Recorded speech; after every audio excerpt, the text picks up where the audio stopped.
सच्चाई सच छुपने नहीं देंगे। आदाब, नमस्कार, मैं हूं हाफिज गुलाम सरवर और आप देख रहे हैं देश की सच्चाई।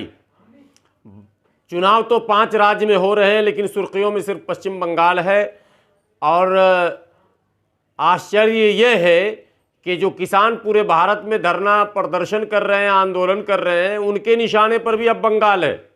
ये बातें मैं इसलिए कह रहा हूं कि पिछले 5 दिनों से तमाम तरह की यूट्यूबर्स जो हैं वो फर्जी न्यूज़ ये चला रहे थे कि टिकैत बंगाल पहुंचे, बंगाल आए और ये हुआ और वो हुआ, लेकिन ये सारी बातें सरासर गलत हैं। सच्चाई ये है कि कल यानी कि 13 मार्च को किसान नेताओं में से कई नेता, राकेश टिकैत, योगेंद्र यादव और चढ़ूनी जैसे दिग्गज किसान नेता पश्चिम बंगाल में 3 रैली यानी महापंचायत जिसका नाम इन्होंने दिया वो करेंगे। मैंने जब सवाल किया कि पश्चिम बंगाल के अलावा 5 और राज्यों में चुनाव हो रहे हैं, फिर पश्चिम बंगाल ही निशाने पर क्यों, तो उसका उत्तर क्या मिला ये तो वीडियो के अंत में मैं उनका एक्सक्लूसिव इंटरव्यू दिखाऊंगा जो स्वयं मैंने प्रश्न किया है राकेश टिकैत जी से। लेकिन एक सबसे बड़ी बात यह है कि राकेश टिकैत और किसान का पूरा आंदोलन जो 28 फरवरी को बिल्कुल दम तोड़ने के कगार पर था, सरकार के सख्त रवैये के कारण और सरकार के दबाव के कारण और पुलिस और पैरामिलिट्री फोर्स के दबाव के कारण, अचानक राकेश टिकैत वो नेता हैं जिन्होंने इस पूरे आंदोलन को यू टर्न दिया। और वो दृश्य आपको याद होगा, जब राकेश टिकैत ने गाजीपुर बॉर्डर पर दहाड़े मार मार कर रोना शुरू कर दिया था। और क्या कहा था रोते समय, पहले उसको सुनिए। पूरे देश के किसान, पूरे देश के किसान को बर्बाद करना, क्या बात, देश के किसान को बर्बाद करना चाहते हैं। नहीं होगा। ये देश का किसान, ये 5 लाख ट्रैक्टर है, मेरी जिम्मेदारी है। इस किसान की मेरी जिम्मेदारी है। इस किसान को बर्बाद नहीं होने दूंगा देश के। आज अचानक क्या हुआ? आज अचानक क्या हुआ? वापसी होगा। आज अचानक क्या हुआ? पूरा घटनाक्रम बताइए। बीजेपी पार्टी लगी सारी किसान को बर्बाद करने लगी, नहीं छोड़ने को। ये बिल भी वापसी होंगे, अगर बिल वापसी नहीं हुए, अगर कानून वापसी नहीं होंगे तो राकेश टिकैत आत्महत्या करेगा।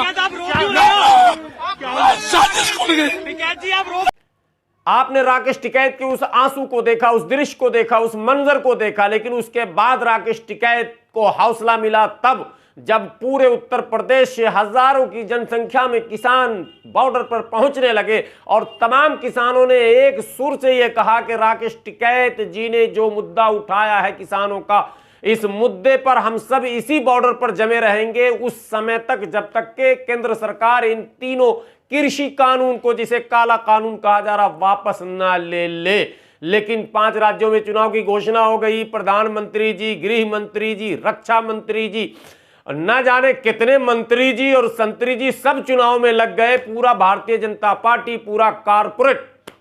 एक तस्वीर और मैं चाहता हूं इसी में आपको दिखा दूं कि चुनाव भारतीय जनता पार्टी वहां लड़ कैसे रही है बंगाल में, वो देख लें। उसके बाद मैं आपको बताना चाहूंगा कि राकेश टिकैत ने ये ऐलान किया है कि बंगाल के मतदाताओं से मैं अपने आंसू की कीमत मांगूंगा।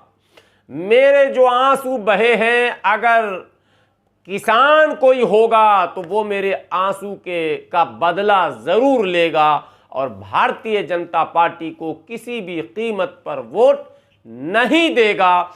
इसी अपील को लेकर पश्चिम बंगाल मैं जा रहा हूं, ये राकेश टिकैत ने कहा।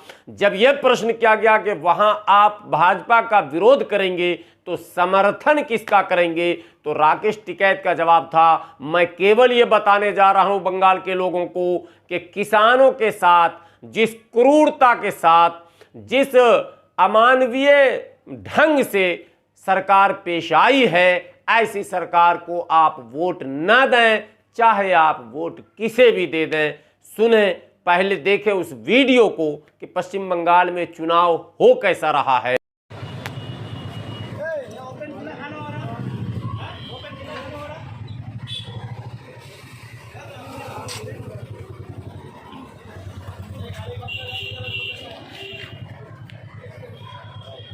गाड़ी करते जाके दियो, गाड़ी करते रोड में नहीं, गाड़ी भीतर रास्ते में ओपन नहीं, ओपन कुछ नहीं, ड्रिंक गाड़ी भीतर है, मैंने नहीं। अच्छा ठीक है, ये लगा गाड़ी किसका है? दिल्ली के सामने। ओ मां, ये वाला इसका गाड़ी वाला थोड़ा आगे बढ़िए।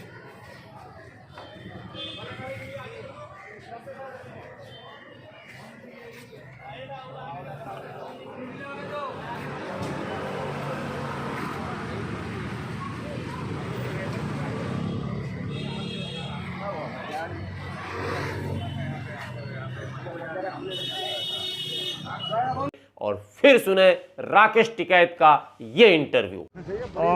105 दिन हो चुके हैं। हाँ हो गए। क्या लग रहा है आपको? सरकार बिल्कुल कोई इस पर चर्चा करने को तैयार हाँ ना, नहीं हो चर्चा रही है। करने को तैयार नहीं है सरकार। 5 राज्यों में चुनाव है, किसान मुद्दा नहीं बन पा रहा सर। ना बन नहीं रहा अभी चुनाव का मुद्दा। तो आप लोग मुद्दा बनाने में कामयाब क्यों नहीं हो रहे हैं इसको? हम तो आंदोलन में है, अभी आंदोलन में लगे हुए। नहीं, विपक्ष की सारी पार्टियां साथ देने की बात करती हैं, कई अच्छा। पार्टियों ने आपसे मुलाकात की, हाँ, लेकिन पूरे चुनाव में फिर वही पुराना नारा जो था वो छाया हुआ है। किसान मुद्दा क्यों नहीं बन पा रहा? बन जाएगा आंदोलन, बन जाएगा। उन्हें दिल्ली आने दो घूम के, वे आ जाएंगे ना राज्यों में घूम के। ऐसा तो है नहीं कि दिल्ली की राजधानी में चेंज कर देंगे। राजधानी तो हिंदुस्तान की दिल्ली में ही रहेगी, या राजधानी भी चेंज हो रही? नहीं, राजधानी तो दिल्ली। और बस आ जाने दो ना, घूम फिर के आओगे तो यही।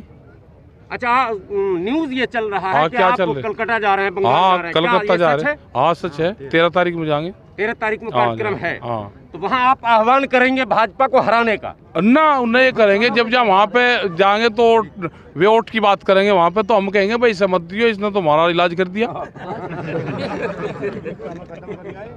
हाँ, ये कहेंगे। इतना कुछ होने के बाद भारतीय जनता पार्टी को ऐसा लग नहीं रहा कि किसान का वोट है कहीं पर? और ना लगन तो हमें क्या, उसको वोट दिखाने जा रहे हैं वहाँ पे, वहाँ क्या हमारी वोट है।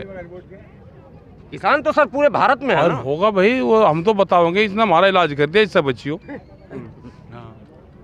तो क्या सर इससे समाधान कुछ मिले? अरे उसने आज तो जानते दिल्ली में वे घूम फिर के आओगे तो यहीं 1 आध महीने में यहीं तो आओगे। लेकिन जिस तरह से बार बार कहा जाता है कि ममता दी को जो एक्सीडेंट हुआ है, अब पता नहीं, बता रहे कि इन्होंने एक्सीडेंट करवाया। जानबूझ के। हाँ कह रहे वे कि भाई करवाया, ये कह रहे। तो इसका सोल्यूशन आगे हम किस क्या पता भाई। सर आपका समर्थन किधर होगा? और हम जैसे क्या, आप बंगाल जा रहे हम हैं तो किसानों की तरफ रहेगा।